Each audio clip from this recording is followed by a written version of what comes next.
on va commencer cette première séance présentielle. Donc, mais avant de commencer, parce que ce sera la suite, pardon, ce sera la suite du premier atelier. Donc, on a vu donc ensemble le premier atelier qui était totalement en ligne et à distance. C'était autour de la question de C2I, donc l'intégration ou bien l'introduction des outils, donc TIC, dans l'enseignement à distance pour monter votre cours en ligne. On a vu donc ensemble quatre activités. La première, c'était juste, c'est-à-dire comment déposer un cours, comment accéder à la plateforme. On a donné à peu près une semaine pour cette activité qui est normalement, qui doit être normalement durer que 2 heures. Mais la semaine, c'était pour détecter les lacunes, les problèmes techniques et les corriger avant d'entamer la deuxième activité et entrer dans le vif du sujet. Donc la deuxième activité, c'était autour de l'organisation de vos enseignements, c'est-à-dire que la première fois, donc vous étiez recruté, vous avez eu votre affectation de votre département, vous avez eu donc la progression ou bien le programme de formation et vous êtes devant un ensemble de chapitres et un contenu à faire. Maintenant, en tant que nouveau enseignant, ce qui est sûr, un ensemble de questions qui vont être donc posées par vous-même à partir de quel chapitre je commence, comment je peux faire le séquencement des chapitres, quel objectif tracer, quelles compétences à installer, et surtout pendant cette période Covid, là où il y a un enseignement par vague. Donc il faut dispatcher le temps, il faut allouer des charges, c'est-à-dire un temps sup pour les activités, pour les chapitres intéressants. Il y a bien évidemment l'enseignement à distance, c'est-à-dire hybride, qui a été exigé par la tutelle. Et donc pour pouvoir répondre à vos questions, on a vu que la notion de carte mentale, la notion de carte mentale est la notion la plus pertinente et elle est fortement recommandée pour reconstruire vos idées, c'est-à-dire pour organiser vos idées. Et puis à travers cette carte mentale, on a divisé donc l'activité en deux. Une première version de la carte mentale à travers laquelle vous allez suivre les consignes et puis vous aurez normalement les feedbacks des tuteurs, donc faites ça, votre carte, vous avez oublié de faire ça, ou bien excellent, vous avez répondu à toutes les questions. Et puis vous redéposez en quelque sorte votre deuxième carte, mais améliorée. Et à partir de cela, vous aurez donc l'évaluation finale. Donc ça, c'est la deuxième activité. Normalement, en réalisant cette activité, vous avez pu acquérir en quelque sorte une compétence. Est-ce que vous pouvez me dire, par exemple, quelle est la compétence que vous avez pu acquérir durant cette deuxième activité, carte mentale? C'est-à-dire la chose donc, en réalisant la carte mentale, normalement, vous avez pu acquérir une compétence qui est...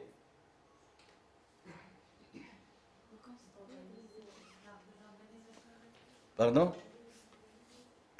C'est l'organisation des idées, la construction des idées elles-mêmes, et c'est-à-dire dans le contexte enseignement supérieur, c'est l'organisation de vos enseignements. Normalement, vous pouvez organiser à travers la carte mentale vos enseignements, et normalement, à travers la carte mentale, vous aurez à éditer, à tracer les compétences visées, ou bien les visites d'apprentissage, ou bien les objectifs. Comment faire les objectifs, comment éditer les objectifs, ça sera l'objectif du deuxième thème. Et puis vous allez entrer dans la troisième activité qui est la scénarisation d'un cours, donc à travers quel outil on doit scénariser le cours. Et on a commencé par la reproduction d'un cours déjà scénarisé à travers le logiciel ou bien l'application dédiée à des supports pédagogiques et académiques, Opal. Donc vous avez reproduit donc l'ensemble des images, des textes et ainsi de suite.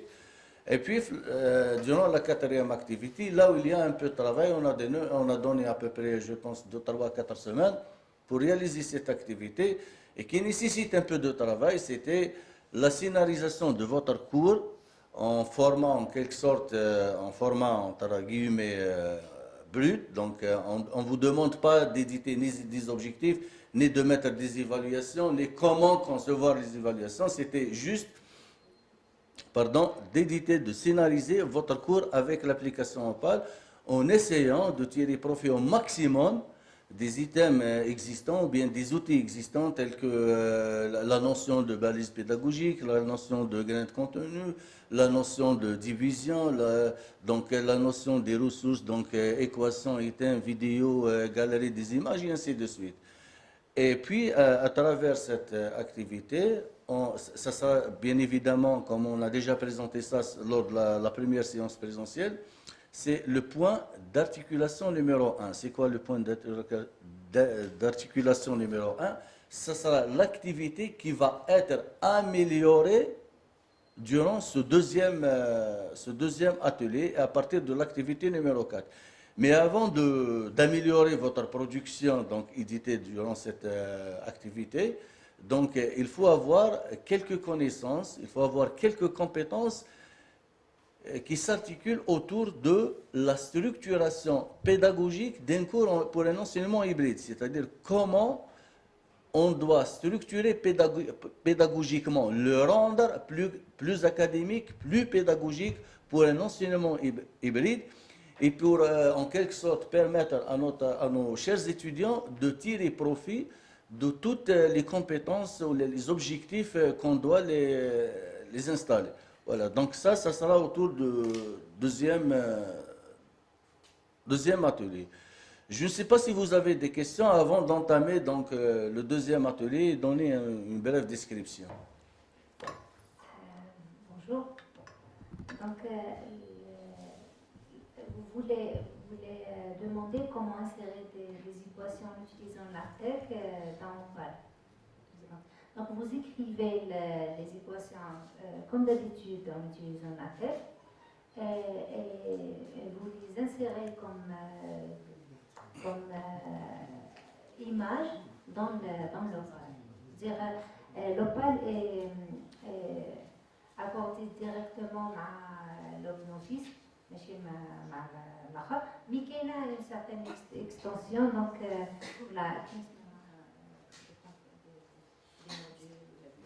des modules, on doit les ajouter concernant la terre. C'est tout.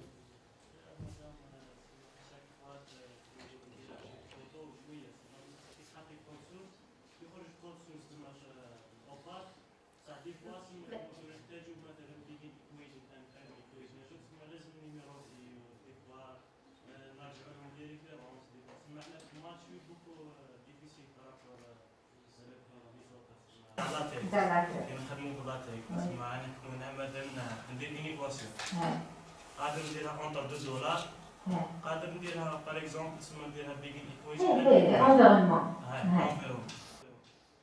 كي نديروها فوزمون ما اكزيكيتيهاش لازم تحكم عليه نحطوها كوم اون فوتو Voilà, comme une image. Donc sinon, il faut ajouter des modules Opal qui seront liés la tech باش يقدر يعرف le code. Donc ماشي directement. Sinon نعطيت لك الحل من الاول قلت لك تهزا une image. كي تهزا une image وبعد تحتاجي مثلا ليكواسيون هذيك ترجعي لازم Donc voilà, donc il faut installer les modules directement pour faciliter. Sinon, on travaille directement avec OpenOffice, c'est clair, c'est simple, avec les éditeurs d'équations de Word. Parce que même la textanie, ça prend du temps pour écrire des environnements mathématiques, etc.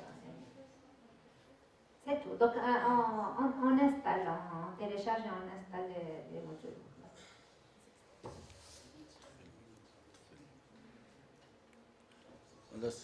Avez-vous une autre question, s'il vous plaît? Oui, là. Je voulais vous dire que je trouvais l'atelier numéro 1 vraiment très intéressant, notamment les cartes conceptuelles. Ça nous aide beaucoup justement pour faire comprendre aux étudiants justement le but de ce qu'on fait, etc. Ma question elle est en rapport avec l'activité 4. Vous nous demandez de faire un support de cours qui est à nous, enseignants. Et nous, nouvellement recrutés, on a commencé à travailler avec, par exemple, des énoncés déjà préparés par d'autres profs, des chargés de modules, etc. Donc, dans ce cas-ci, est-ce qu'on prend ces énoncés-là et on les améliore et on fait notre propre cours, ou est-ce que vous nous demandez de faire notre propre cours parce que vous dites cours produit? Vous nous demandez de faire un support de cours qui est à nous, enseignants. Et nous, nouvellement recrutés, on a commencé à travailler avec, par exemple, des énoncés déjà préparés par d'autres profs, des chargés de modules, etc. Donc, dans ce cas-ci, est-ce qu'on prend ces énoncés-là et on les améliore et on fait notre propre cours, ou est-ce que vous nous demandez de faire notre propre cours parce que vous dites cours produit? Donc, c'est quoi vraiment les conditions d'être produit? Qu'est-ce que vous... Merci pour votre question, bien évidemment. Donc, on vous a demandé de mettre en ligne la matière enseignée. La matière, c'est-à-dire que soit cours, soit TD, soit TP. Maintenant, donc, si vous avez, donc, durant la première activité, si vous avez mis un TP ou bien un TD ou bien, bon, la question qui se pose par rapport au TD ou TP, parce que le cours, c'est propre à l'enseignant. Si vous avez mis, par exemple, le TD ou bien le TP d'un autre enseignant, par exemple, vous enseignez avec moi, vous mettez, par exemple, le mien comme une activité. À partir de l'atelier numéro 3, vous allez diffuser votre matière conçue sur la plateforme de l'enseignement à distance de l'université. Et à partir de cela, si vous ne mettez pas le nom de l'enseignant propriétaire de la matière, ça peut générer, entre guillemets, un problème. Donc, vous avez deux solutions. Soit vous commencez, parce que la matière que vous allez mettre en ligne à partir de l'atelier numéro 3, c'est la matière affinée et améliorée durant ce deuxième atelier.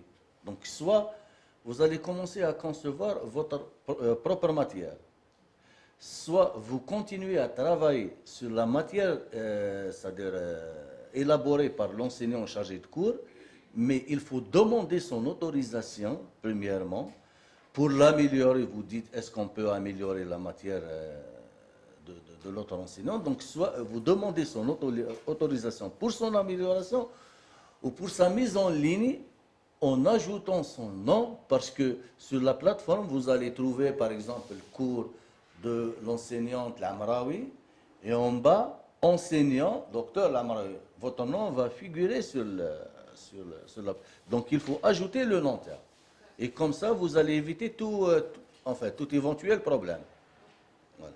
Donc, oubliez donc ce que vous avez fait durant le premier atelier et commencez à partir du deuxième atelier, Inch'Allah. Je vous en prie. Oui. J'en profite de mais pas uniquement pour le cours, mais pour que ça soit une règle générale. Parce que vous commencez votre carrière. Merci. Parce que vous donc le TQI et la formation et toute la carrière professionnelle, vous allez la commencer à partir de maintenant, en apprenant beaucoup de choses. Là, il y a donc tout ce qui est numérisé. Mais d'un autre côté, la question qui vient d'être posée par notre collègue, elle interpelle sur la propriété d'un produit. Si je suis obligé d'emprunter le produit de quelqu'un, nécessairement et obligatoirement, je dois bien sûr porter les références. J'attire votre attention à ce niveau parce que, Inch'Allah, vous allez donc encadrer des masters et vous allez encadrer aussi des doctorants. Et nous avons vécu des situations où le doctorant il essaie un petit peu, bon, par méconnaissance peut-être, par manque d'information, et donc il inclut des informations qu'il prend la bibliothèque mondiale qui est Google, qui prend donc de beaucoup d'autres sources d'informations. Et il les injecte sans informer son encadreur, sans informer son enseignant. Et du coup, ça crée des situations qui sont très très inconfortables et qui ne sont pas bonnes du tout.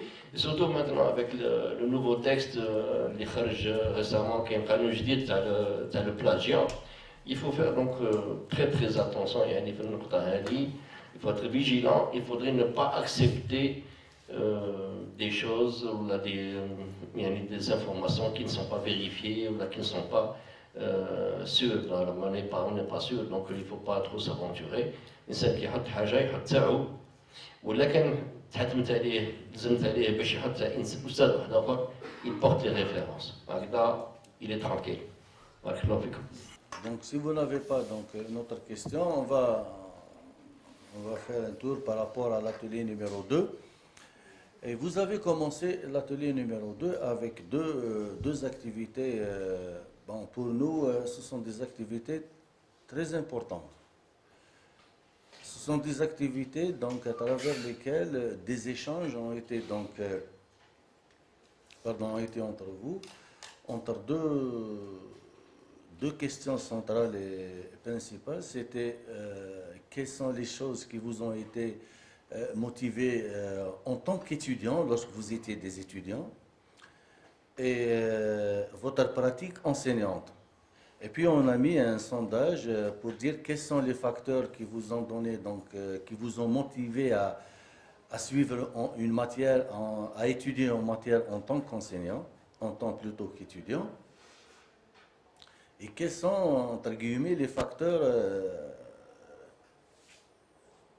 entre parenthèses, démotivants.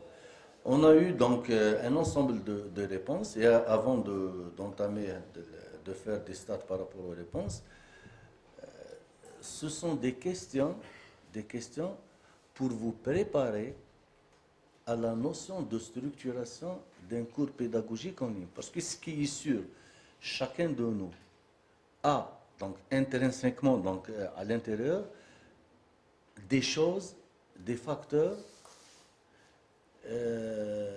ou bien des choses très importantes et encourageantes lorsqu'il était déjà un étudiant. Par exemple, lorsqu'il était étudiant, l'enseignant de la matière X a une manière, par exemple, très motivante de laisser, par exemple, les étudiants à suivre son cours.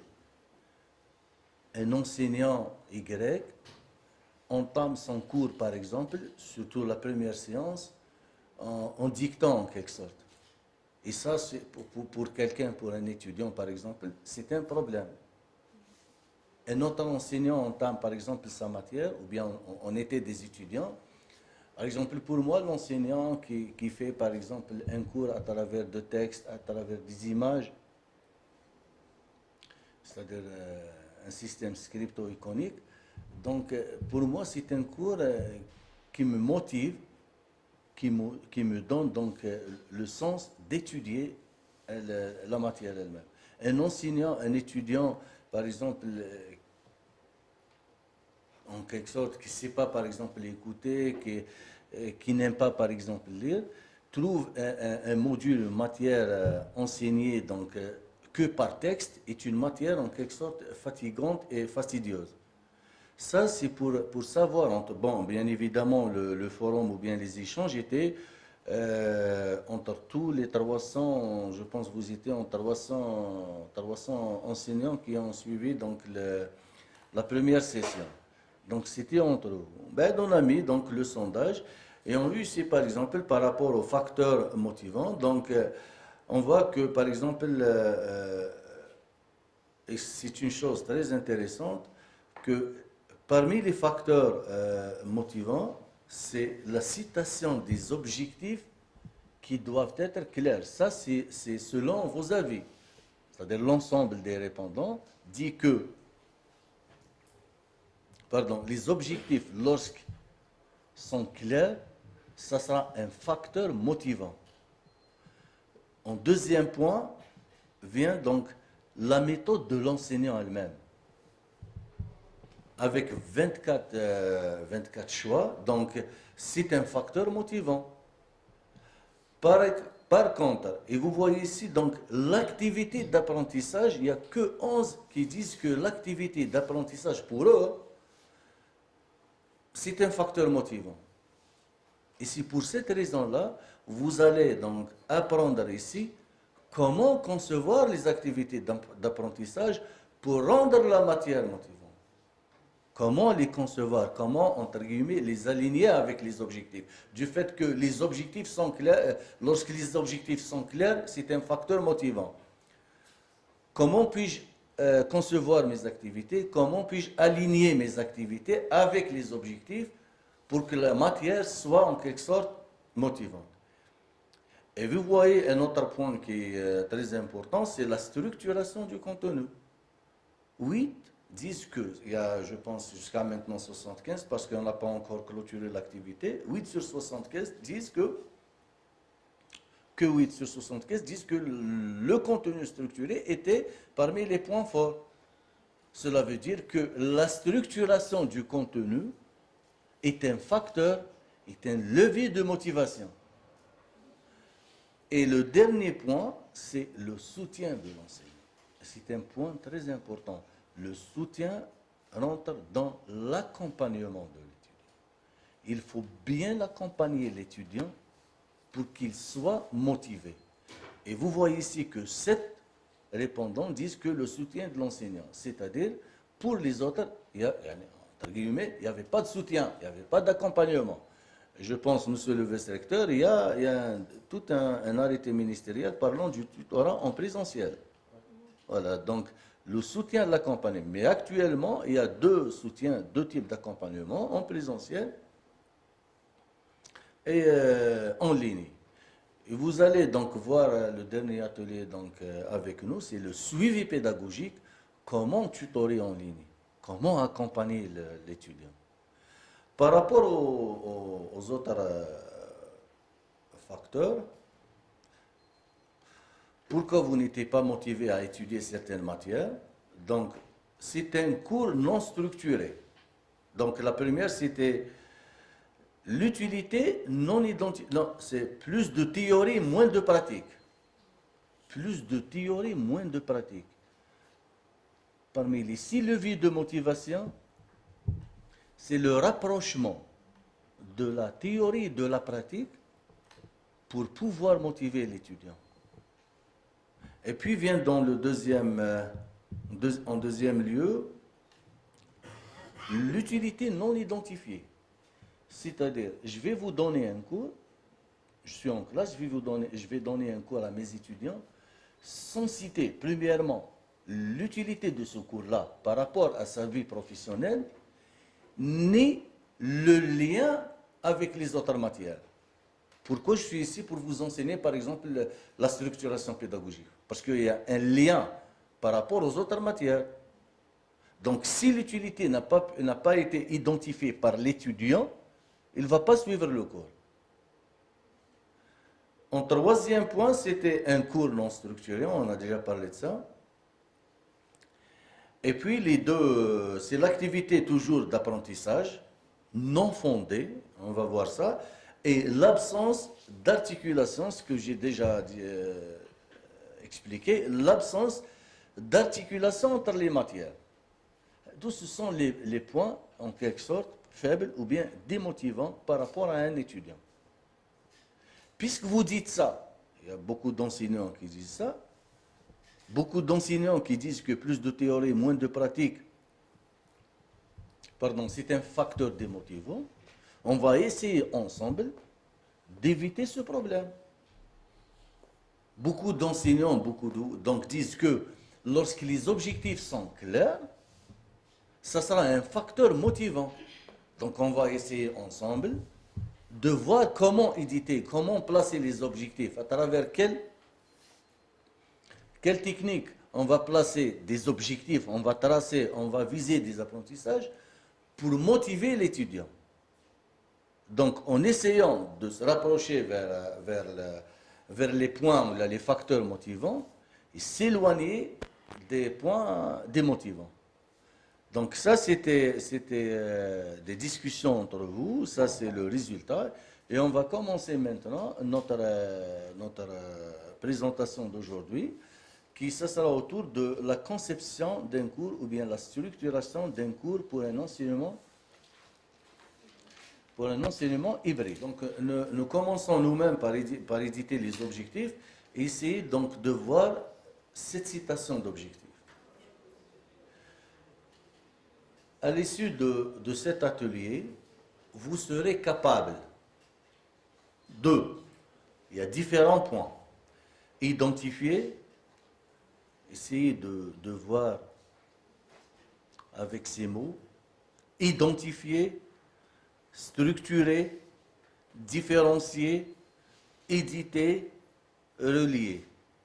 Identifier les 3 systèmes d'un cours en ligne, structurer pédagogiquement votre cours en ligne, différencier entre l'approche par objectif et l'approche par compétence, éditer les objectifs, relier les unités d'apprentissage.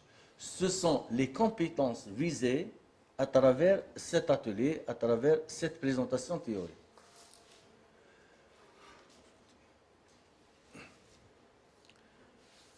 Donc, avant d'entrer dans le vif du sujet, nous allons parler un peu de ce qu'on appelle la médiatisation. Et la médiatisation, c'est la médiation en utilisant les moyens technologiques ou bien les moyens techniques tels que l'Internet. Et l'intégration des TIC dans l'enseignement, abréviation TIC, c'est TIC. TIC dans l'enseignement, c'est TIC avec E à la fin. Donc, l'intégration des TIC dans l'enseignement permet d'avoir une nouvelle vision de l'enseignement et apprentissage à travers ou bien basée sur la notion de médiatisation. L'étudiant sera en quelque sorte actif, non passif. Donc, il sera actif. Il va participer à la construction de ses apprentissages. Puisqu'il est actif, il va participer à la construction de ses apprentissages. C'est le noyau de la formation. Il n'y a plus de mot étudiant. On parle dorénavant d'un apprenant. Il est en train d'apprendre. Il apprend à son rythme. Parce que la diffusion, elle est en ligne à travers une plateforme. Il n'y a pas de contraintes temporelles, ni géographiques. Donc, à tout moment, il peut apprendre. À n'importe quel endroit, il peut apprendre. Il apprend son rythme. Quels sont les éléments de base d'un cours en ligne? Donc, les 3 systèmes d'un cours en ligne, ce sont un système d'entrée, un système de sortie et au milieu, un système d'apprentissage. Et vous voyez que le système d'entrée est en relation unidirectionnelle avec le système d'apprentissage. C'est-à-dire que on passe d'un système d'entrée vers le système d'apprentissage. Une relation unidirectionnelle.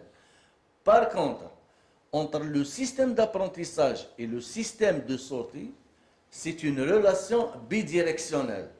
Donc, on part d'un système d'apprentissage vers le système de sortie et on part du système de sortie vers le système d'apprentissage. C'est quoi le système d'entrée? C'est quoi le système d'apprentissage? C'est quoi le système de sortie? On va essayer de les voir ensemble. Avant de voir ça, une petite question de motivation. L'apprenant peut accéder au contenu du cours sans passer par le système d'entrée. Oui ou non? Est-ce qu'on peut passer d'un système on peut passer au contenu d'apprentissage sans passer par le système d'entrée? Non.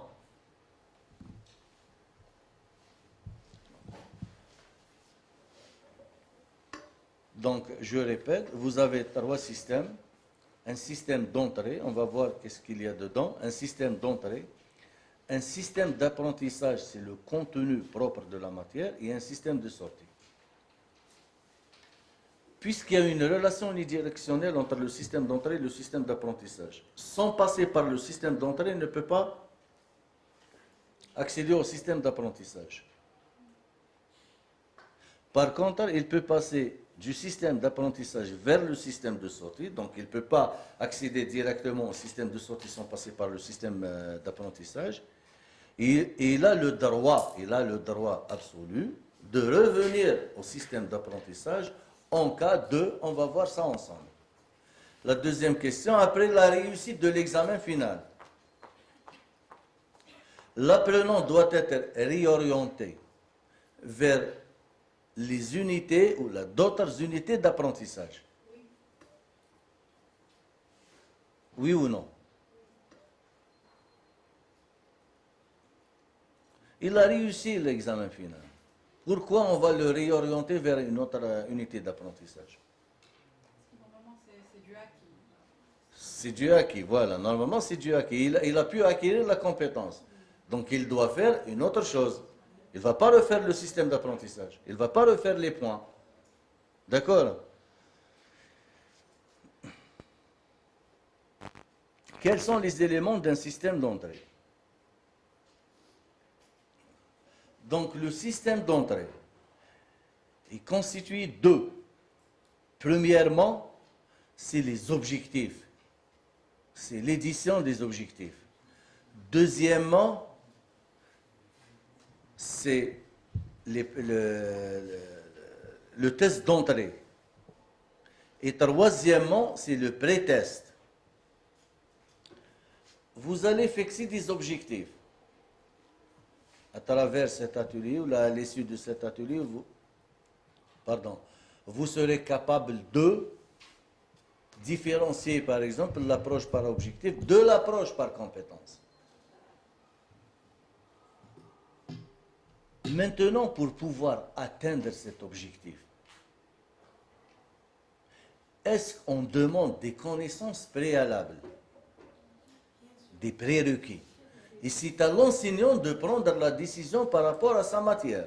Je suis en train d'enseigner, par exemple, une matière, par exemple l'électronique de puissance. Parmi les prérequis, c'est le calcul trigonométrique.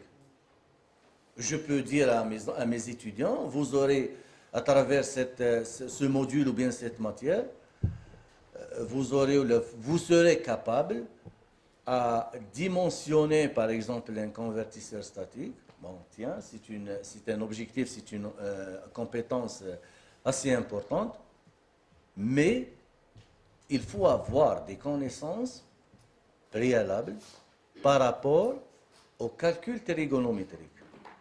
D'accord? Maintenant,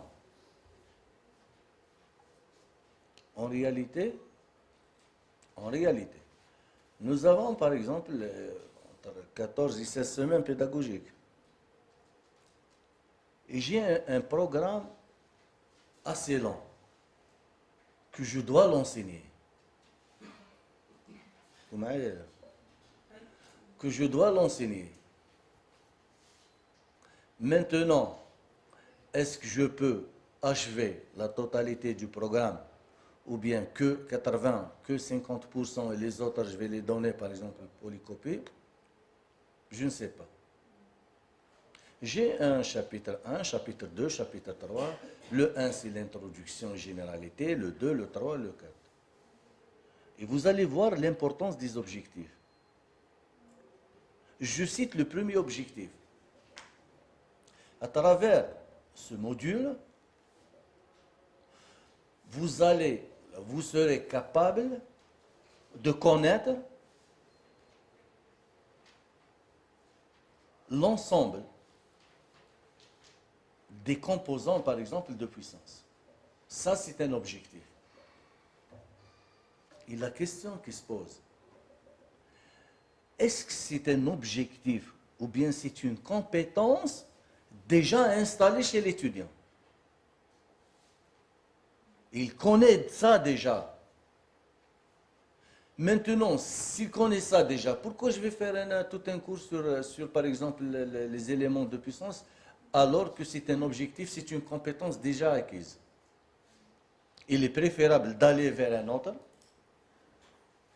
chapitre pour que je puisse achever la totalité du programme sans perdre le temps de l'étudiant, le fatiguer avec des choses déjà existantes. Et comment peut-on mesurer l'acquisition de cet objectif? Pardon? Très bien, par un pré-test. On doit faire un pré-test, on doit mettre un test à l'étudiant par rapport à cet objectif. Et maintenant, s'il a pu avoir donc, cette notion, c'est-à-dire cet objectif, bon, tiens, on va faire autre chose. La deuxième des choses, je demande par exemple à l'étudiant d'avoir des connaissances préalables pour suivre mon cours, mon premier chapitre. L'étudiant, bon, est-ce qu'il a ses connaissances, il n'a pas ses connaissances? Bon, il peut dire, voilà, tiens, j'ai ses connaissances. Mais est-ce que c'est sûr? Je ne sais pas. S'il n'a pas ses prérequis, ses connaissances, il va échouer, donc ça sera un problème pour lui, et ça sera un problème pour l'enseignant du fait qu'il y a un échec. S'il a ses connaissances, tant mieux. Donc on doit faire un test de prérequis. C'est un test de prérequis qui rentre dans ce qu'on appelle, on va voir ça ensemble, l'atelier numéro 5, le dernier atelier suivi pédagogique, ça rentre dans l'évaluation diagnostique. Donc qu'est-ce qu'il y a? Donc on va mettre un test qui n'est pas, c'est une évaluation diagnostique, donc qui n'est pas évaluable. C'est-à-dire sa note, elle ne sera pas comptabilisée dans la note finale, dans la note de passage. C'est juste pour dire à l'étudiant, tiens, vous avez réussi votre test de connaissances préalables, donc vous pouvez entamer votre cours avec nous. Sinon, si vous avez eu que 50%, tiens, il faut refaire cette partie. Donc, individuellement, vous-même, vous allez donner ce qu'on appelle, entre parenthèses, les ressources d'aide. Voilà, vous allez suivre ce cours-là, à travers ce lien-là, pour pouvoir nous suivre et réussir votre cours, votre matière. Donc, ce sont les éléments de base d'un système d'entrée. Et pour cette raison-là, on dit que c'est une relation unidirectionnelle entre le système d'entrée et le système d'apprentissage.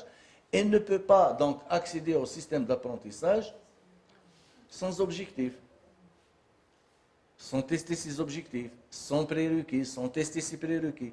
Donc ce sont des éléments indispensables pour que l'étudiant puisse réussir sa formation ou bien son cours.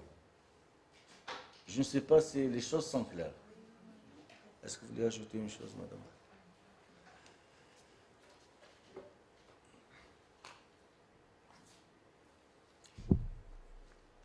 Et vous voyez maintenant la définition d'un objectif qui est très importante. L'objectif pédagogique est une déclaration claire. Je dois dire à l'étudiant clairement ce qu'on attend de lui. Vous serez capable d'éditer, de connaître, de comprendre, de faire quoi? Je vais suivre l'étudiant, c'est-à-dire je me mets à la place de l'étudiant. Je vais suivre votre cours. À la fin, quelles compétences puis-je avoir? Elle doit être, ou bien l'objectif, la citation de l'objectif doit être claire. De ce que l'action éducative doit amener comme changement chez l'apprenant. L'objectif non seulement doit être clair, il doit être mesurable, c'est-à-dire évaluable. C'est-à-dire, vous allez, On va voir des exemples. Je cite un objectif. À l'issue de cet atelier, vous allez connaître en quelque sorte, ou la familiariser, ou la connaître par exemple la notion de l'opale. Connaître. C'est pas maîtriser, c'est connaître. Quelle activité dois-je mettre pour mesurer la maîtrise de l'opale? J'ai cité l'objectif connaître. Donc QCM, connaissez-vous l'opale par exemple? C'est quoi l'opale? L'opale est par exemple une chaîne par exemple éditoriale ou bien une application de traitement de texte. C'est-à-dire la chose que j'ai présentée, elle est très importante. C'est la maîtrise de l'opale. Comment on travaille avec l'opale. Mais la citation de l'objectif, c'était connaître. Comment je peux mesurer la connaissance? Comment je peux mesurer la connaissance? Et pour cette raison-là, il faut utiliser ce qu'on appelle, on va voir tout à l'heure ça, les verbes d'action. Et les verbes d'action vont nous permettre d'évaluer l'objectif, d'évaluer la compétence. D'accord. Donc l'objectif à retenir, que l'objectif doit être clair et mesurable ou bien évaluable. Il vise deux choses principales. Une troisième, selon votre approche pédagogique. Il vise les savoirs. Il vise les savoirs. C'est-à-dire le transfert des connaissances. Il vise les savoir-faire, la mobilisation des connaissances. Et éventuellement, les savoir-être. Les deux premiers, donc les deux éléments, savoir et savoir-faire, rentrent dans ce qu'on appelle l'approche par objectif. Le troisième savoir, si on ajoute la troisième savoir-être, ça rentre dans l'approche par compétence. Donc ce sont deux approches totalement différentes. Un autre point par rapport à la notion d'objectif, c'est les fonctions. Et on a deux fonctions. Premièrement, une fonction d'apprentissage et une fonction d'orientation. L'objectif doit contenir les deux fonctions, apprentissage et orientation. Donc, apprentissage, il doit être clair par rapport aux choses à apprendre par l'étudiant. Et orientation, il doit être clair en donnant à l'apprenant, et ça rentre dans les formations continues, on va expliquer ça, en donnant à l'apprenant le choix de suivre ou non le module, ou bien la matière. C'est-à-dire que si, par exemple, l'université de Constantine est appelée à participer dans la formation du personnel du secteur sanitaire, par exemple, ou d'un secteur industriel. Elle va tracer un ensemble de compétences installées chez le personnel, chez les ouvriers. La société, elle va payer donc les honoraires, elle va payer la formation. Il est préférable de payer, c'est-à-dire les honoraires, par rapport à de nouvelles choses, à de nouvelles compétences installées chez le personnel. Je mets par exemple l'objectif, le personnel, vous serez capable par exemple de contrôler un dispositif. Donc dès que le premier responsable de l'établissement va voir, donc vous serez capable de contrôler le dispositif par exemple hydraulique de telle machine, alors, tiens, donc mes ouvriers, mon personnel a déjà cette compétence. Donc, on va donner l'opportunité aux étudiants, c'est-à-dire au personnel, de suivre ou de prendre la décision quant au suivre ou non de la formation. S'ils ont déjà cette compétence-là, bon, tiens, on va changer les compétences et installer. Donc, ce sont les deux fonctions principales d'un objectif apprentissage et orientation. On essaie de voir cette petite question ensemble. Lequel, parmi ces deux objectifs, contient la fonction d'orientation et la fonction d'apprentissage?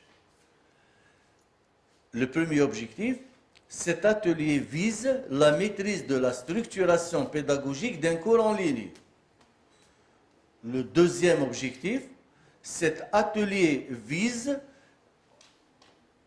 la maîtrise de l'édition d'un cours en ligne.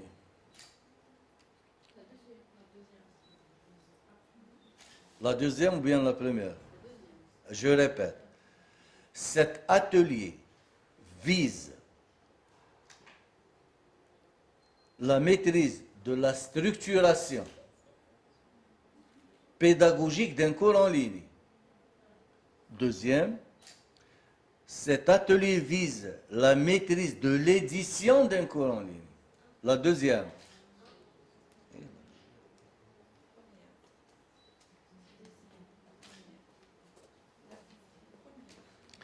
Si vous dites maîtrise de l'édition d'un cours en ligne, même le Word, il nous donne la main de faire l'édition.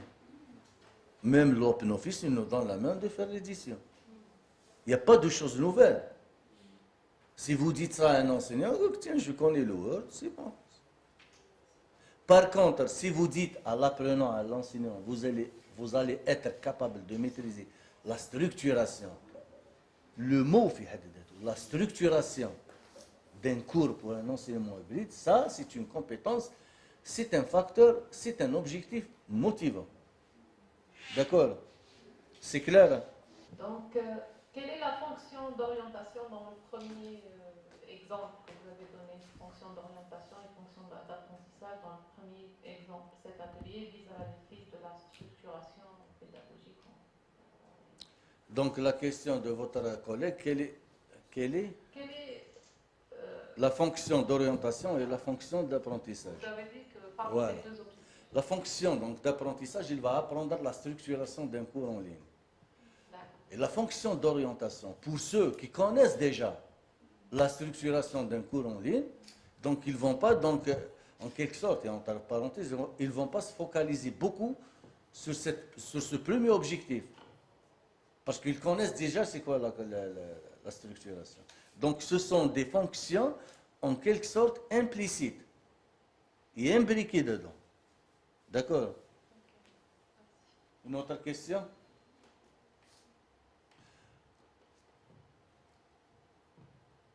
Maintenant, on va essayer de voir l'arborescence des objectifs, ou bien les différents types d'objectifs. Pour un module, pour une matière, pour sortir de la notion module, pour une matière enseignée, vous avez un ensemble d'objectifs. Toute la formation, TIC, pratique pédagogique, cite ou bien vise un ensemble d'objectifs à atteindre à travers 5 ateliers. Je répète, toute la formation TIC et pratique pédagogique vise un ensemble d'objectifs à atteindre, c'est-à-dire les 5 objectifs, l'ensemble d'objectifs, à atteindre à travers 5 ateliers. 1, 2, 3, 4, 5. Chaque atelier a ses propres objectifs. La mutualisation des objectifs des 5 ateliers nous mène vers l'atteinte de l'objectif principal. Maintenant, chaque atelier a ses objectifs. à atteindre les objectifs de l'atelier, à atteindre à travers un ensemble d'activités. Vous me comprenez ou là? Donc, on a des objectifs globaux et puis des objectifs intermédiaires qui mènent vers les objectifs globaux et qui se réalisent à travers des objectifs spécifiques. Les objectifs spécifiques sont liés, c'est-à-dire à des activités. D'accord? Ou bien on dit des objectifs spécifiques ou bien des objectifs opérationnels. Ça, c'est la notion de l'arborescence des objectifs.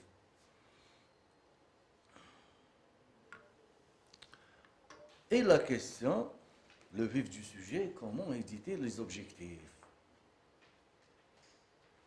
Quel niveau cognitif à atteindre, à viser par le cours à enseigner, la formation à dispenser? Il y a une classification qui a été mise en place par le psychopédagogue Bloom. Cette classification met en place 6 niveaux cognitifs. En commençant par le plus simple, c'est très intéressant, tout en arrivant à un niveau plus haut. Le plus simple, si on commence notre matière, si on enseigne la matière à un collègue, à un étudiant, à un ensemble d'étudiants, le plus simple, vous commencez toujours par l'introduction, par généralité. Le plus simple, c'est la connaissance. Il doit connaître d'abord la chose. Je dois connaître c'est quoi l'opale. C'est une chaîne éditoriale. Je dois comprendre par la suite son fonctionnement. Comprendre son fonctionnement à travers l'activité. C'est pour cela que vous avez normalement parmi les ressources durant cet atelier, donc l'activité numéro 3, une présentation sur les chaînes éditoriales. C'est quoi les chaînes éditoriales? Et puis vous avez essayé de comprendre la notion de l'opale à travers la reproduction. Et puis normalement vous avez passé à la notion d'application, concevoir vous-même votre cours. Ce sont les niveaux cognitifs tracés. Et puis vous allez analyser et vous allez atteindre les 3 niveaux. Vous allez analyser, c'est le 4e plutôt, synthétiser, évaluer. Ce sont 3 niveaux visés par une activité, c'est l'activité numéro 3 de cet atelier, c'est l'analyse d'un cours en ligne. Donc, on a essayé de mettre en place les 6 niveaux cognitifs pour que vous puissiez tirer profit au maximum de cette formation. Mais il y a un chercheur qui dit qu'il est fortement recommandé de ne pas se limiter uniquement à 3 niveaux pédagogiques. C'est-à-dire pour vous, pour vos enseignements avec vos étudiants, il ne faut pas se limiter à 3 niveaux. Si vous allez viser que la connaissance et la compréhension, il voit donc ce chercheur qu'il n'y a pas vraiment un transfert. Donc ça s'arrête peut-être les savoirs. Donc il faut toujours essayer de viser 4 niveaux par exemple, jusqu'à l'analyse par exemple. En quelque sorte pour transférer correctement les connaissances et les compétences. Il y a également une version révisée de la taxonomie de Bloom. C'est-à-dire révisée, donc au lieu de commencer par connaître, vous allez trouver donc des ressources, il commence par se venir donc, de quelque chose en ajoutant un autre niveau cognitif qui s'appelle création. Donc, après l'évaluation, il y a la création. Et ici, donc, ça vise le transfert à la pratique. La création, c'est le transfert à la pratique. D'accord? Comment éditer l'objectif? Comment viser les niveaux cognitifs? Chaque niveau cognitif doit être visé par un ensemble de verbes d'action. Donc, en commençant l'atelier, j'ai dit donc essayez de voir avec les objectifs cités, vous serez capable de définir. Je ne dis pas de connaître, de définir, parce qu'à travers définir, je peux mettre des activités. De, par exemple, étiqueter, nommer, cerner, répéter. Ce sont des verbes d'action qui visent le niveau connaissance par rapport à la classification de Bloom. Si vous voulez viser le niveau comprendre, vous pouvez utiliser, prévoir, associer, estimer, ainsi de suite. Si vous voulez l'appliquer, démontrer, compliquer, et ainsi de suite. Donc, ce sont des verbes d'action à utiliser pour viser les niveaux cognitifs. Sur la plateforme, donc, il y a les verbes d'action en arabe, en français, en anglais. Donc, on a mis ça. Donc, ceux qui travaillent en arabe, ils trouvent les verbes en arabe. Ceux qui travaillent en français, ils vont trouver en anglais.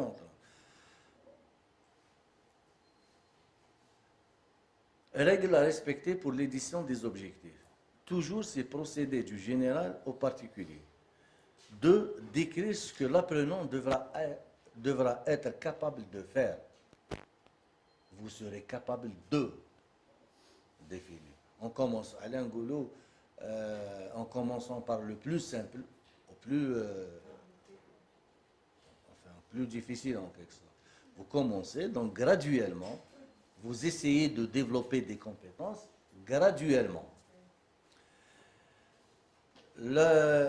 La troisième, c'est préciser les niveaux à atteindre. Et la quatrième, utiliser des verbes d'action, on a déjà dit ça. Et différencier. Vous essayez de faire la différence en citant les objectifs, les connaissances, les compétences et les attitudes. Les connaissances, ce sont les savoirs. Les compétences, c'est la mobilisation. Les compétences donc à développer, c'est les savoir-faire. Et les savoir-être, ce sont les attitudes. Donc, généralement, les savoir-être à partir du troisième niveau, donc l'analyse, la synthèse, l'évaluation. Les savoir-être plutôt.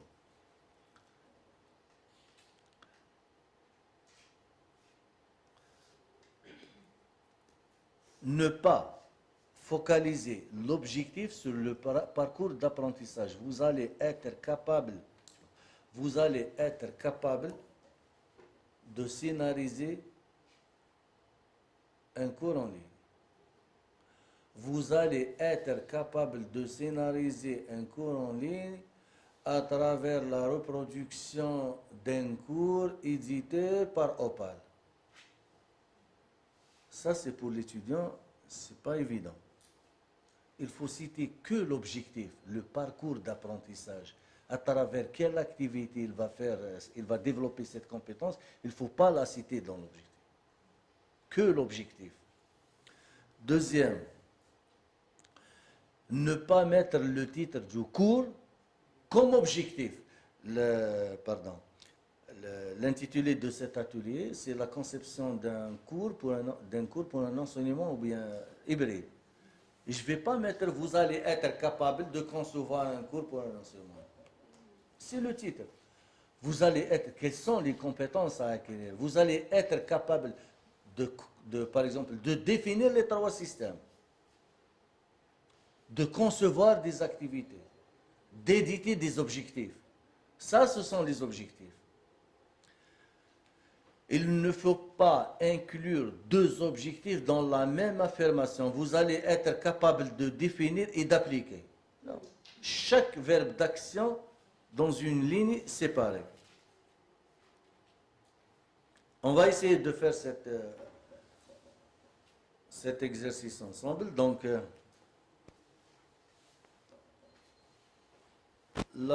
Donc vous avez des étiquettes et des cibles.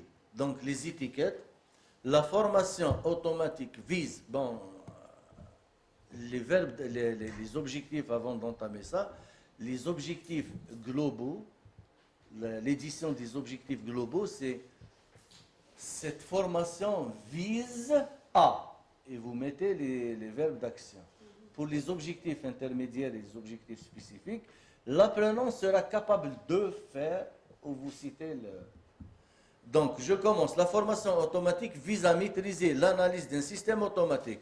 S'agit-il d'un objectif général spécifique ou erroné? C'est-à-dire, la formation automatique vise à maîtriser l'analyse d'un système automatique.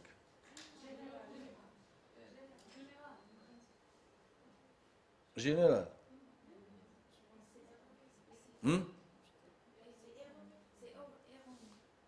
Général, un vote. Général ou bien erroné? Qui dit donc général? 5. Erroné. Neutre. On a répété l'objectif, on a répété le titre du cours dans l'objectif. On le met fait général. À la fin du cours,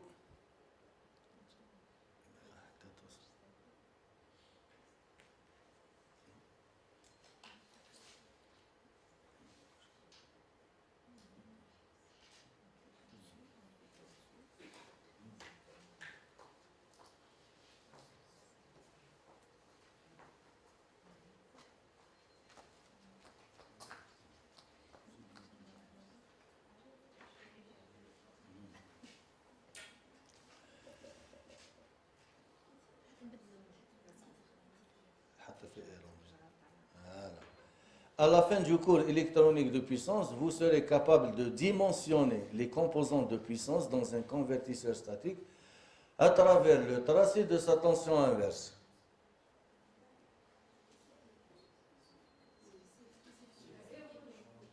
Erroné.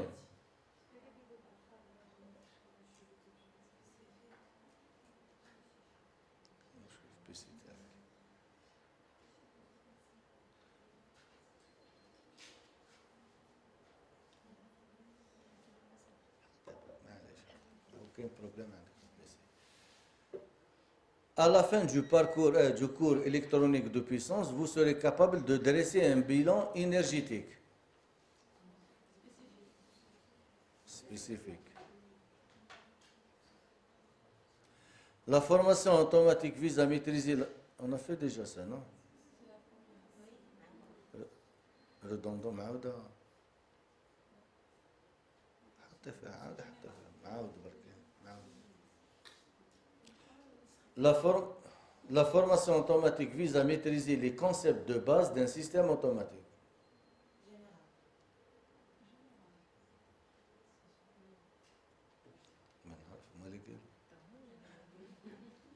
À la fin du cours électronique de puissance, vous serez capable de concevoir des convertisseurs statiques nécessaires dans l'automatisation des systèmes.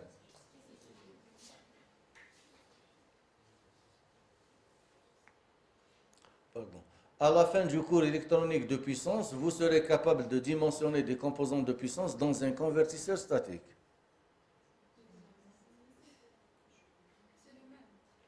C'est le... Non. Il y a une redondance.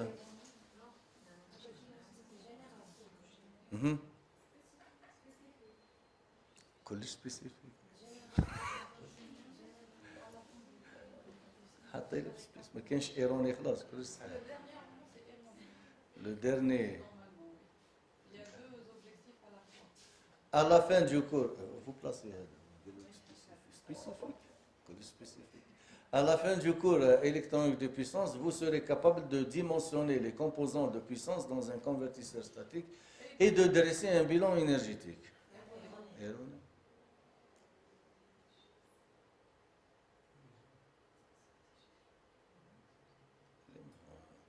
C'est bon.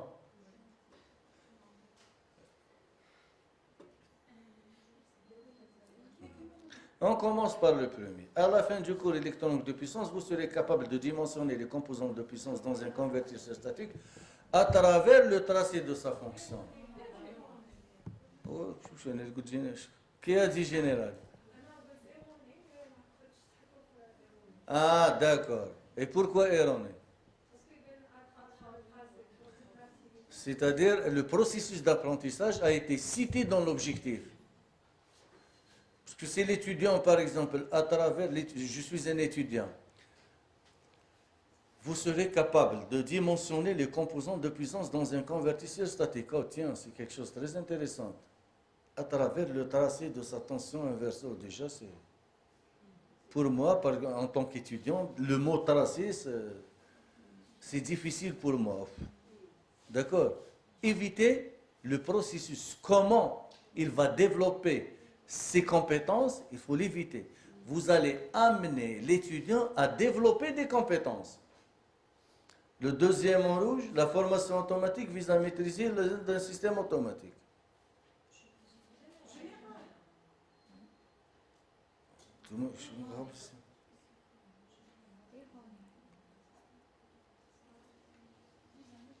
C'est le cours, donc c'est le titre du chapitre, non, le titre de la formation automatique, système automatique.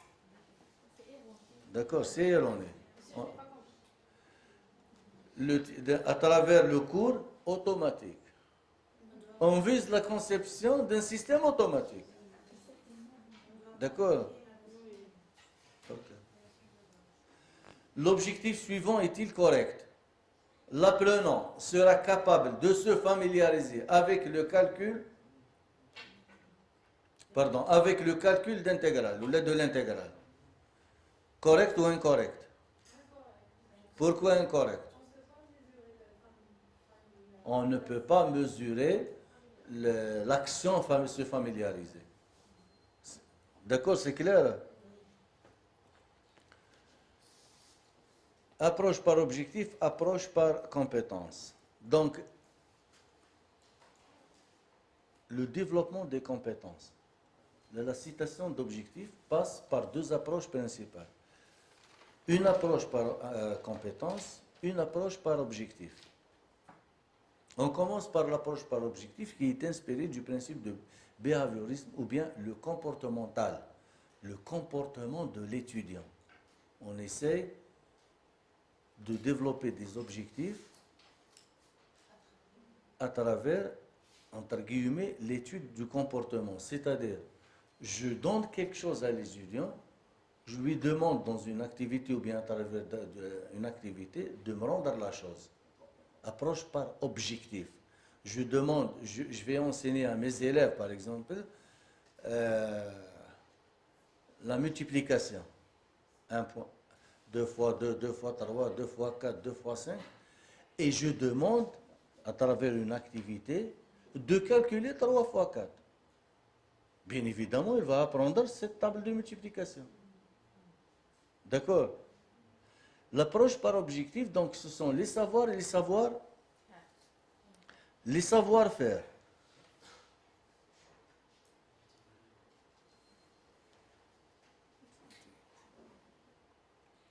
L'approche par compétence.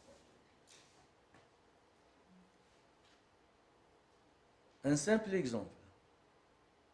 Je vais enseigner à mes élèves toujours la multiplication. 2 fois 3, 2 fois 4, 2 fois 5, 2 fois 6. Une première activité d'apprentissage, je vais essayer de mesurer donc est-ce qu'ils ont appris donc la notion de multiplication, ils ont calculé 3 fois 4. Une autre activité d'apprentissage, par exemple, voilà, donc quelqu'un qui a par exemple le jardin avec par exemple 3 mètres de longueur et 4 mètres de largeur. Il veut par exemple installer par exemple des arbres, je ne sais pas quoi. Espacer par exemple de 1,5 mètre entre chaque arbre. Combien d'arbres peut-il mettre en place? sans passer par la question, calculer la surface. C'est ce qu'on appelle en quelque sorte. Pardon? C'est ce qu'on appelle en quelque sorte une situation intégrale. Une situation intégrale ou bien une situation problème. Une situation problème. Donc, qu'est-ce qu'il va essayer de faire? Il va essayer de chercher quels sont les objectifs, les compétences installées pour qu'il puisse sortir de ce problème, pour qu'il puisse trouver la solution de ce problème. Il ne va pas appliquer maintenant. Il ne va pas calculer 3 fois 4, puis c'est tout, j'ai eu donc le module. Mais certes, il doit utiliser les savoirs. Donc, mais certes, il doit utiliser les connaissances déjà acquises. C'est ce qu'on appelle, comme elle a dit donc, notre collègue, situation intégrale ou bien situation problème. Ce sont des situations problèmes. On va mettre l'étudiant devant une situation à laquelle il doit chercher la solution en mobilisant les connaissances acquises. Ça, c'est l'approche par compétence. On va essayer de faire cet exercice ensemble. Donc, l'abréviation de l'approche par objectif, c'est APO. L'approche par compétence, c'est APC. À travers le cours renforcement linguistique, vous serez capable d'entamer une discussion correcte en échangeant adéquatement. Est-ce qu'il y a des savoir-être ici? Je répète, à travers le cours renforcement linguistique, vous serez capable d'entamer une discussion correcte en échangeant adéquatement. APC.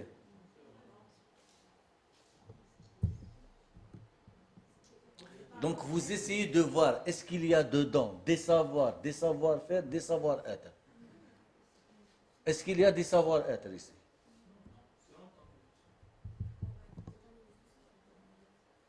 APO ou le APC?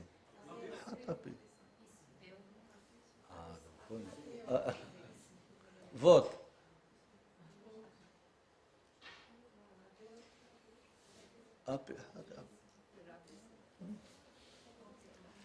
À travers le cours renforcement toujours linguistique, vous serez capable d'entamer une discussion correcte. La première APO, la deuxième APO. Laquelle APC? La première. Pourquoi APC? Il y a le savoir-être. En échangeant adéquatement, il y a le savoir-être. À travers ce cours, vous allez être capable de structurer un cours en ligne.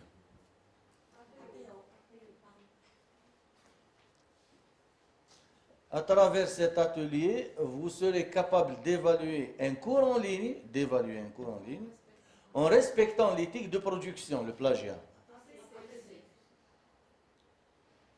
À travers le cours informatique de base, vous serez capable d'utiliser l'ordinateur. À travers le cours informatique de base, vous serez capable d'utiliser l'ordinateur en s'adaptant aux éventuelles anomalies de mise en marche.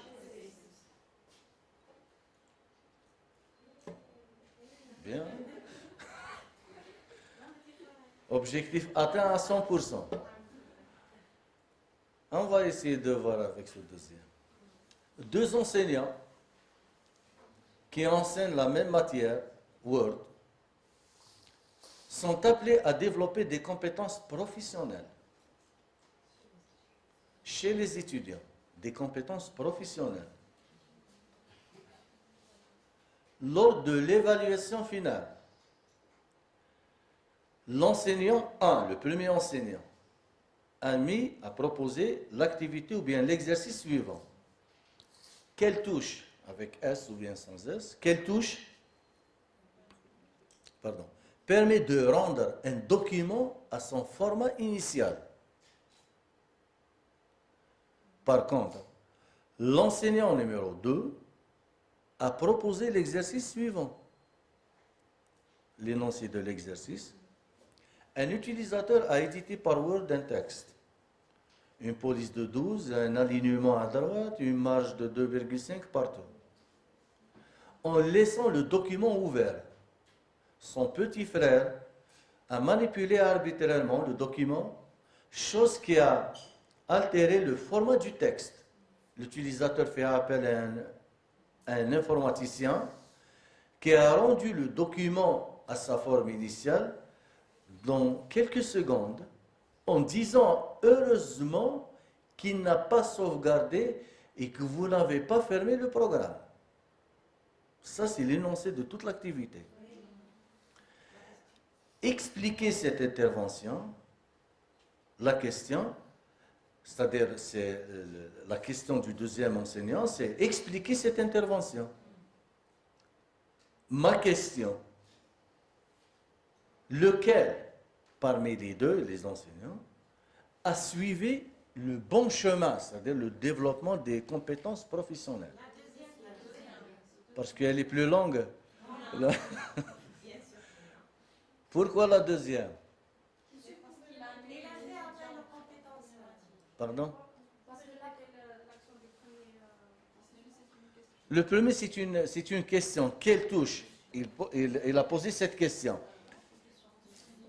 Quelle touche permet de rendre un document à son format initial? La première, c'est se limite par le contenu. La deuxième, elle est devant une situation. Le premier enseignant a posé une question directe. Directement. Le deuxième, il a mis l'étudiant dans une situation de problème pour faire appel aux connaissances pour trouver une solution au problème. Très bien. Donc la deuxième, c'est la plus proche au développement des compétences, c'est de l'APC, c'est-à-dire des compétences professionnelles.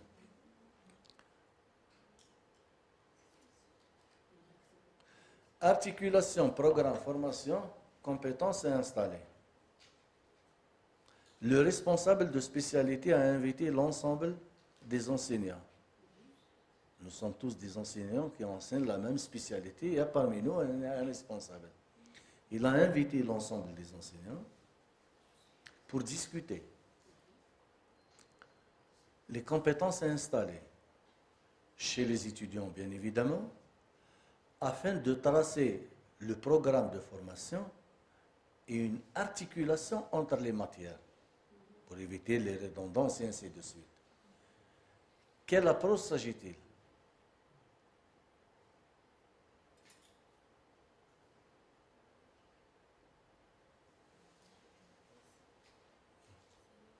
C'est une question ouverte. APO.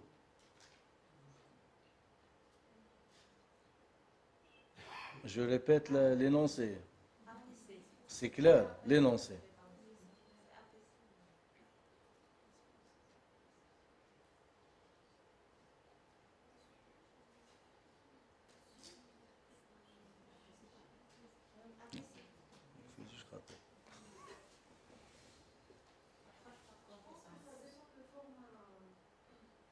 Ça dépend de format, de la discussion. Si par exemple ils ont des problèmes à régler, ou bien c'est une discussion ouverte.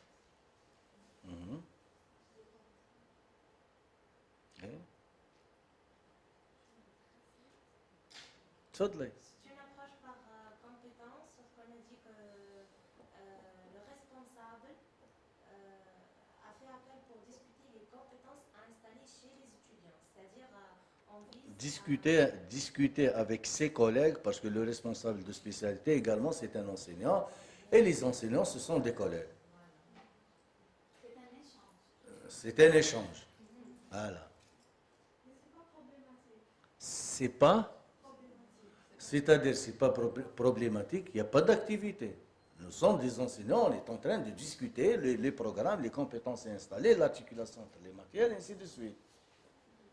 Et ça, c'est ce qu'on appelle donc ni APC ni APO. C'est l'approche programme. c'est l'approche programme. Donc, il est prêt parce que, pourquoi j'ai mis cet exemple? Parce que à chaque fois, on se retrouve devant une situation de redondance de programme. J'enseigne un module, il enseigne un module, il y a des chapitres, je suis en train de faire des chapitres, il fait les mêmes chapitres. Des redondances.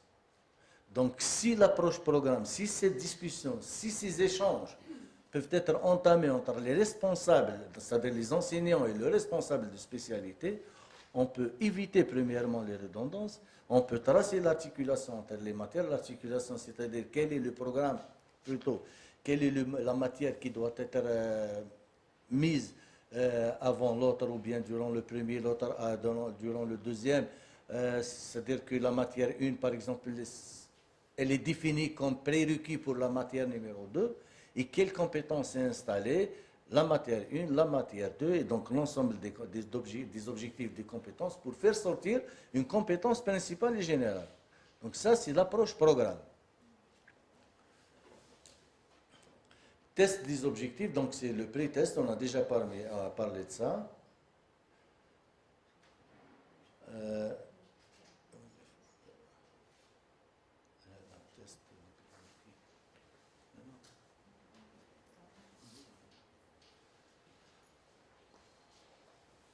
Bon, il y a le premier fondamental, donc la mémorisation, c'est la porte de la compréhension. On va essayer de voir la notion d'oubli et la conception des activités d'apprentissage, la notion de mémoire, le dernier terme. Mais il faut savoir que la mémorisation, c'est la porte de la compréhension. C'est-à-dire la mémorisation, c'est la porte de la compréhension. Si l'étudiant a des prérequis, cela veut dire qu'il a mémorisé déjà des connaissances préalables. Il va facilement comprendre votre cours. Comment mémoriser? La chose la plus simple, à travers laquelle on peut tester la mémorisation, c'est laquelle? Poser des questions. Quand est-ce qu'on pose des questions? À quel rythme on pose des questions? Des questions par rapport au cours déjà donné, avant de commencer. C'est-à-dire que, par exemple, je donne mon premier cours. Je peux poser des questions après, c'est-à-dire durant le deuxième cours, durant la deuxième séance. À la fin. Non, pour tester, c'est-à-dire je parle de test. Est-ce qu'il a mémorisé les connaissances?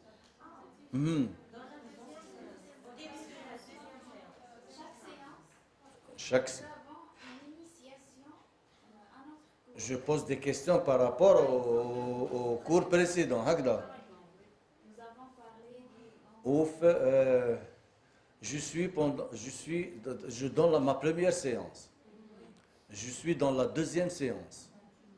Je pose des questions par rapport à la première séance. Tout est OK. Je passe à la quatrième séance maintenant. Est-ce que j'ai le droit? Bon, j'ai le droit. Est-ce que c'est bénéfique de poser des questions par rapport au premier chapitre? S'il y a un enchaînement des cours, par exemple, on peut faire ça. Ce qui est sûr, il y aura un enchaînement généralement.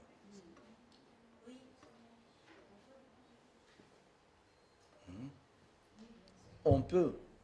Si on peut, pourquoi? Et est-ce que vous avez des justificatifs solides? La collègue qui a parlé de l'approche par la situation problème, vous faites quoi? Quelle est votre spécialité? Traduction. Ah là, non. Anglais, français ici, il n'y a pas. Quelle spécialité? La spécialité. La didactique. Ah, la didactique, voilà. La didactique. Donc, Très bien. Donc, est-ce qu'on peut poser la question? Est-ce que j'ai le droit de poser la question? Est-ce que c'est bénéfique de poser la question? Est-ce que c'est obligatoirement de tester en posant des questions par rapport aux certains chapitres déjà passés? Mais c'est tout à fait utile. Quand par exemple, on enseigne la grammaire. Par exemple, le premier cours, c'est à propos de la conjugaison des verbes. En anglais, peut-être ça sera beaucoup mieux. Conjugating verbs, for example, on met le premier cours la conjugaison des verbes, par exemple, simple present, simple past, past perfect, present perfect.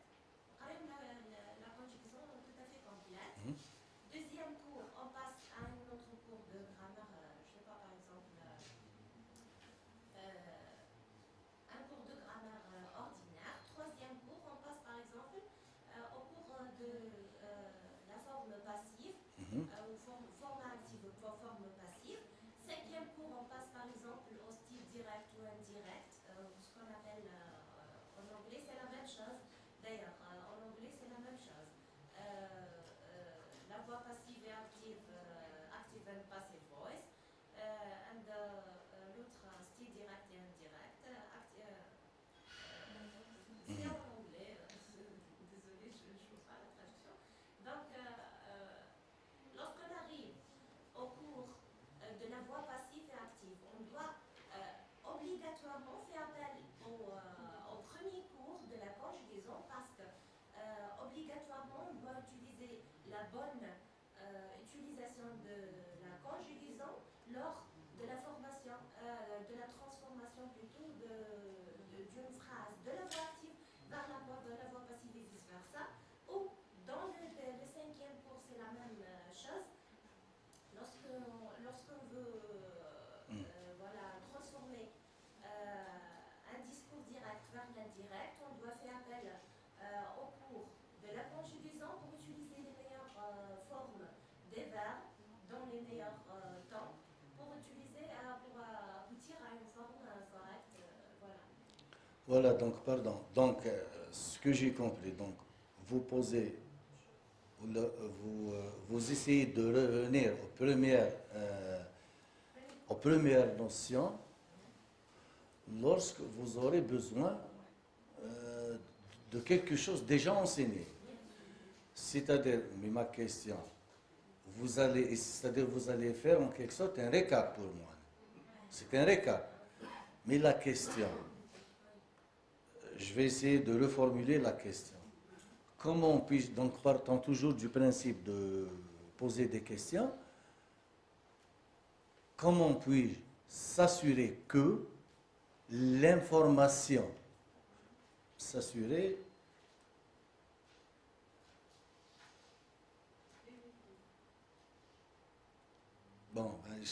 que l'information donnée durant le premier chapitre a été mémorisée. Évaluation, on a dit que c'est-à-dire on pose des questions. Normalement, la réponse, elle est chez les didacticiens.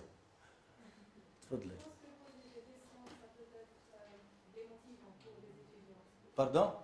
Ça peut être démotivant. Laquelle? De poser des questions. Parce que c'est le but de la séance. Donc, poser des questions. S'ils n'ont pas de réponse, ça va les coincer. Donc, je pense Mais le récap, on ne peut pas assurer que le récap va en quelque sorte c'est-à-dire va permettre de mémoriser l'information. Parce que le principe, c'est de mémoriser l'information.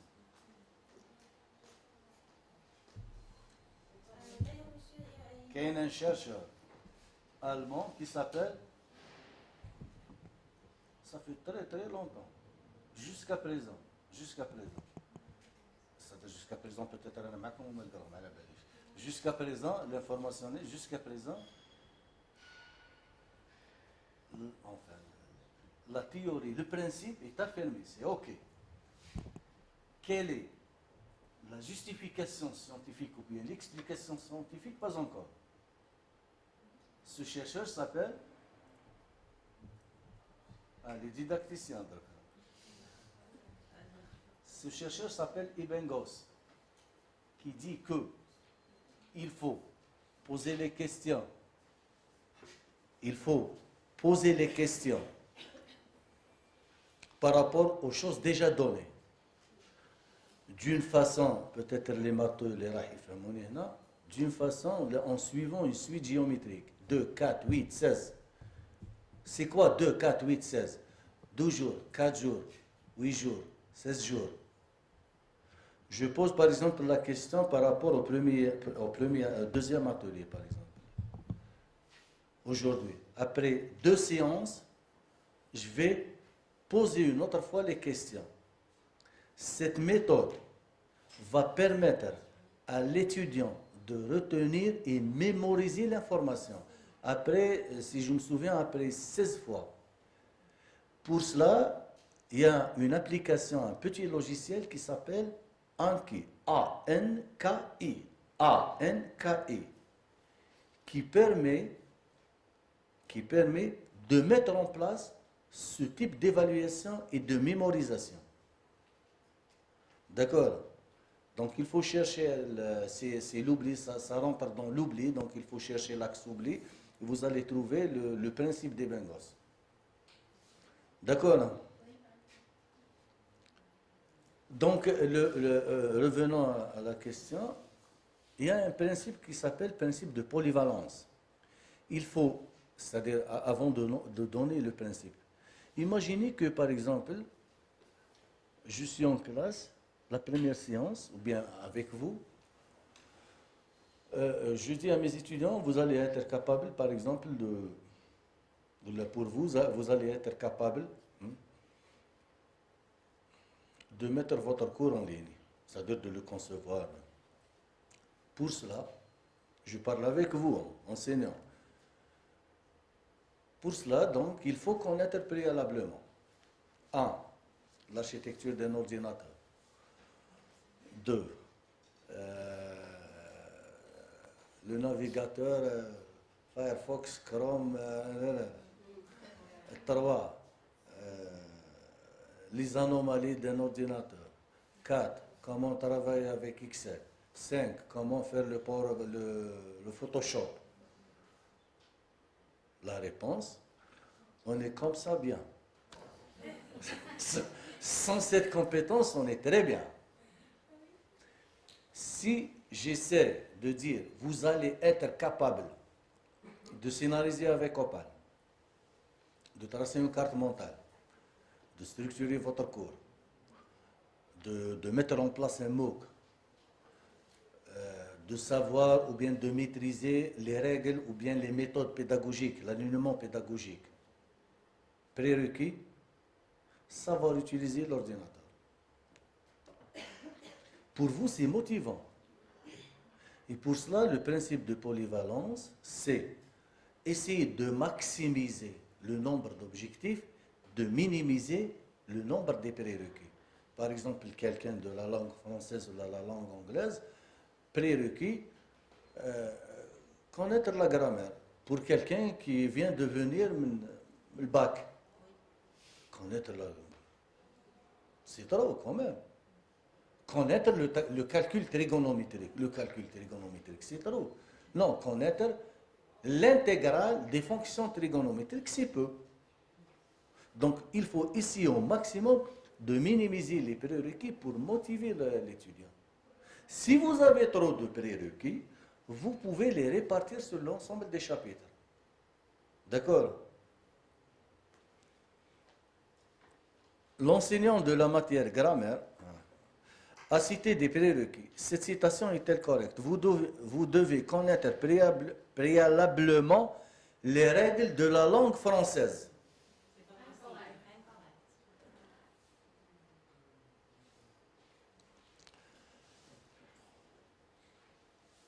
L'enseignant de la matière traitement de signal a visé 2 objectifs et il a visé 2 objectifs et il a cité des prérequis Cette citation de prérequis est-elle correcte? Vous devez connaître préalablement les intégrales, le calcul trigonométrique, les fonctions logarithmiques, les probabilités, les statistiques.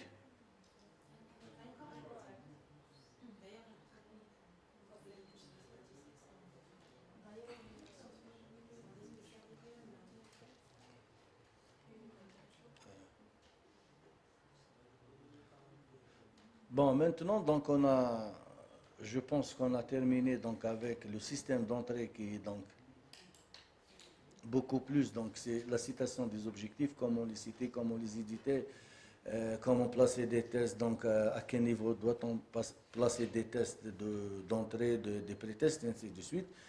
Maintenant, vous êtes dans le vif du sujet, vous êtes dans la conception de vos unités d'apprentissage. Chaque chapitre doit contenir des séquences pédagogiques. C'est-à-dire que la notion de donner un chapitre théoriquement et passer à un TD directement, c'est une notion fausse. Le chapitre, l'unité d'apprentissage, doit être divisé en séquences pédagogiques. Chaque séquence pédagogique doit contenir des activités de test, ce qu'on appelle des évaluations formatives, pour tester si l'étudiant a pu assimiler les connaissances présentées, a pu en quelque sorte mémoriser les choses présentées. Si oui, on peut passer à la prochaine séquence, sinon on doit faire ce qu'on appelle la remédiation, on va voir ça.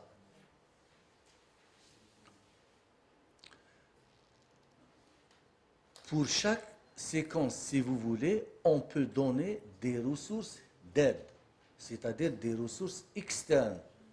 Non seulement le chapitre que je donne, ou bien le cours que je donne, mais il y a d'autres ressources à travers lesquelles l'étudiant peut avoir d'autres nouveautés, d'autres nouvelles, d'autres choses plus intéressantes, et ainsi de suite. Donc, si nous voulons voir le système d'apprentissage, voilà le système d'apprentissage, il contient donc les unités d'apprentissage. D'où ces unités d'apprentissage, c'est-à-dire les séquences, vous pouvez vous-même les inspirer de votre carte mentale si elle a été bien conçue. Je commence ma carte mentale, je commence par exemple, je vise à introduire les TIC dans l'enseignement. Donc l'introduction des TIC dans l'enseignement, ça nécessite premièrement la maîtrise des outils, le scénario. La maîtrise des outils, ça nécessite peut-être une vue panoramique de l'ensemble des outils. Donc tiens, je vais donner une vue panoramique. Puis je vais me focaliser par rapport à un seul outil. Bon, tiens, je vais donner à mes étudiants l'OPAL. L'OPAL, c'est un peu, par exemple, difficile. Je vais sortir une autre branche. Je commence par une activité qui est la reproduction. Ça, c'est une activité. Et je suis en train de discuter le séquencement, les unités d'apprentissage, avec les objectifs, bien évidemment. Il y a des stratégies d'apprentissage. On va voir ça, je pense, l'atelier numéro 3. C'est quoi la stratégie d'apprentissage? Comment enseigner? Comment transférer la connaissance? À travers quelle méthode? Dois-je la présenter théoriquement? Dois-je proposer des activités? Dois-je faire des démonstrations avant, puis revenir à la chose? D'accord? Ça, comment? Donc, c'est la stratégie d'apprentissage.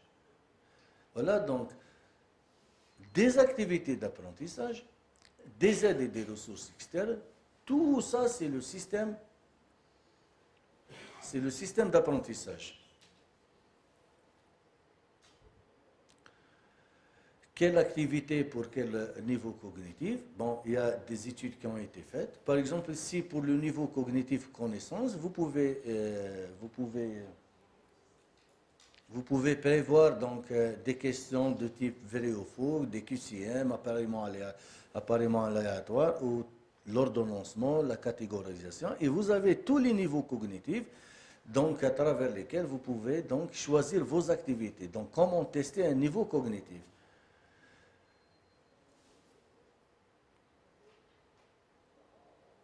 on va voir cet exercice qu'on appelle l'alignement pédagogique et je vais revenir à la question de l'alignement pédagogique. Un enseignant a cité l'objectif suivant. Vous serez capable de communiquer adéquatement dans une situation d'échange précise, c'est-à-dire conférence, article, entretien, ainsi de suite. Ça, c'est l'objectif. Puis, il a mis certaines activités. Laquelle, ou bien lesquelles, parmi ces activités, sont cohérentes, sont correctes. Là, donc, étudier le conditionnel comme formule de politesse. La conjugaison des verbes du premier groupe au présent de l'indicatif. Présenter l'originalité d'une production scientifique. Identifier les constituants de la phrase ou d'une phrase complexe. Vous avez 4 activités par rapport à un objectif. L'objectif, c'est échanger adéquatement dans une situation, ou la communiquer adéquatement dans une situation d'échange précise, conférence, article, et ainsi de suite. Ça, c'est l'objectif. J'ai essayé d'enseigner mes étudiants comment faire ça. Et puis, je donne des activités pour mesurer la compréhension. Parmi les activités, je commence. Étudier le conditionnel comme formule de politesse. Est-ce que c'est une activité adéquate par rapport à l'objectif? Oui. Pourquoi oui?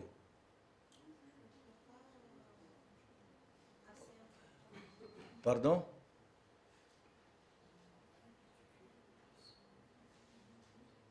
Je mets oui ou non? La conjugaison des verbes du premier groupe au présent de l'indicatif. Non.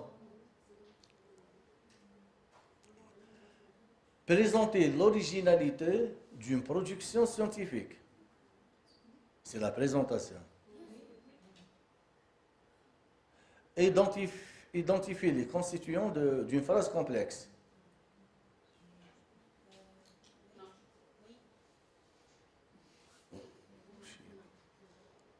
C'est quoi?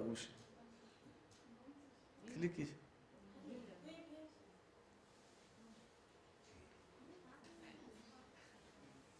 Maintenant, on va essayer de voir ça. C'est quoi une activité adéquate et c'est quoi le mot ou bien l'expression activité alignée? Vous avez tracé des objectifs. Au démarrage, vous avez tracé des objectifs qui doivent être mesurables. Donc, il y a un triangle. Le sommet, c'est les objectifs. La base, donc à droite, c'est les activités, c'est l'évaluation. On va voir tout à l'heure la partie gauche. Si les activités ne donnent pas une vraie mesure, une vraie évaluation de l'objectif, vous serez devant 2 situations. Soit une démotivation complète de l'étudiant. Vous allez être capable, à travers ce module, de connaître l'architecture de base d'un ordinateur. Activité, c'est quoi un clavier? C'est une démotivation. Vous allez être capable de connaître les constituants d'un ordinateur. Activité, concevoir un microprocesseur n'est pas adéquat. Vous aurez des notes catastrophiques. Si vous ne choisissez pas une activité qui marche avec l'objectif, qui doit évaluer l'objectif, vous aurez 2 situations, des notes catastrophiques, une démotivation de l'étudiant. Des notes catastrophiques, vous allez afficher que des zéros, Et c'est mal pour l'enseignant, c'est mal vu pour l'enseignant. Démotivation de l'étudiant, c'est une catastrophe. La partie gauche, ça sera bien évidemment le dernier atelier suivi pédagogique. À travers quelle méthode pédagogique dois-je transférer mes connaissances pour atteindre l'objectif? Objectif, c'est maîtriser Opal, c'est-à-dire vous allez travailler dessus. Méthode pédagogique, je donne Opal en dictant des phrases. Ça ne marche pas. Donc nous allons voir donc, durant l'atelier numéro 5, les méthodes pédagogiques et l'alignement pédagogique par rapport aux méthodes pédagogiques. Donc, le triangle, le sommet, objectif, évaluation, méthode s'appelle alignement pédagogique. D'accord? Le système de sortie. Il faut faire des activités globales. Ce sont des activités locales, les activités dans des séquences pédagogiques, ce sont des activités globales qui rentrent, plutôt locales, qui rentrent dans l'évaluation formative. Par contre, à la fin du cours, vous allez faire une activité globale, qui est une évaluation plutôt sommative, et on va voir c'est quoi sommative et certificative, avec des feedbacks. Il faut donner des feedbacks. Vous êtes en train de recevoir des feedbacks. Pardon, vous avez déjà reçu des feedbacks. Très bien. Et ce qui est important, c'est la remédiation. La remédiation. Je vous pose la question. Vous avez mis une activité, que ce soit locale ou globale. À un moment donné, l'ensemble des étudiants, ou les quelques étudiants, la majorité des étudiants, n'arrivent pas à répondre correctement sur cette activité ou bien n'arrivent pas à résoudre correctement cette activité. 50% n'arrivent pas à résoudre l'activité. Vous allez faire quoi? En tant qu'enseignant, je suis en train de présenter Opal. Vous êtes dans une première session 300, 200 parmi les enseignants n'arrivent pas à utiliser Opal. Quoi faire? Une réorganisation de quoi?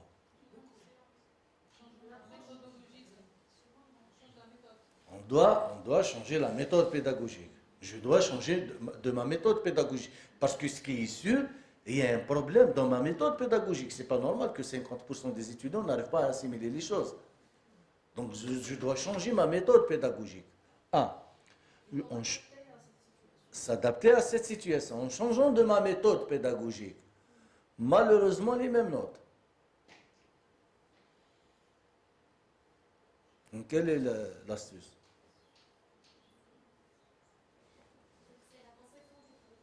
Pardon? La conception c'est-à-dire de cours. Les points, ça rentre dans la méthode pédagogique. C'est toujours dans la méthode pédagogique. Quoi faire? C'est-à-dire quoi faire? En essayant de dire que le test, par exemple, c'est un test qui marche normalement avec l'activité. Peut-être c'est le test, oui. Je dois changer le test. C'est le même problème. On doit peut-être intériorer le degré. Pardon? On doit? Intériorer un peu le degré de la complexité, c'est-à-dire ça peut être un peu plus élevé. Peut-être les connaissances préalables des étudiants ont des lacunes. Je vais résumer ce que vous avez dit ça avec le jeu. Je dois changer ma méthode. Je souligne le jeu. Je dois réorganiser. Je dois revoir mes tests. Je dois atténuer du niveau de difficulté. Je dois, Que je.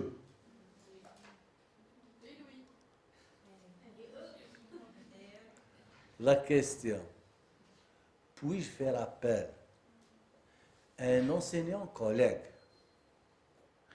qui peut-être